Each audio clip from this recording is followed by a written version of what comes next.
12ஆம் வகுப்பு இந்திய பண்பாடு அப்படிங்கிற முதல் பாடத்தில் இருக்குது. எத்திக்ஸ் தான் பார்க்குறோம். இதில் பாருங்க, ஒரு செய்தி 2011 எடுத்துக்கிட்டிங்கன்னா கிட்டத்தட்ட 780க்கு மேற்பட்ட மொழிகள் பேசி வரக்கூடிய மொழிகளை பற்றி மட்டும் சர்வே சொல்லுது.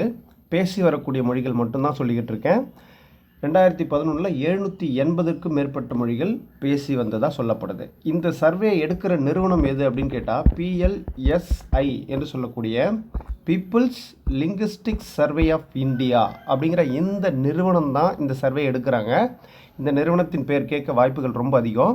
சரி, இன்னும் கொஞ்சம் ஒரு 50 வருஷத்துக்கு பின்னாடி போய் பார்த்தீங்கன்னா 1961 இதை பாருங்கள், 61 அப்படியே திருப்பி போடுங்க, 1650 மொழிகள் இருந்ததாக சொல்லப்படுது. அப்போது இந்த 1650 மொழிகள் பேசிய மொழிகள் இருந்ததாக சொல்லப்படுது.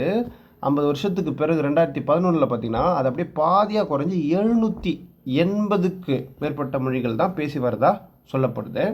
இதில் என்ன ஒரு முக்கியமான விஷயம் அப்படின்னு கேட்டிங்கன்னா, ஒவ்வொரு வருஷத்துக்குமே 10க்கு மேற்பட்ட மொழிகள் அழிஞ்சு வருதுன்னு சொல்கிறாங்க. அப்போ ஒரு வருஷத்துலேயே 10 மொழிகள் காணாத போகுது அப்படின்னா ஒரு 10 ஆண்டுகளில் 100 மொழிகள் காணாத போயிடுது அப்படின்னு சொல்லப்படுது.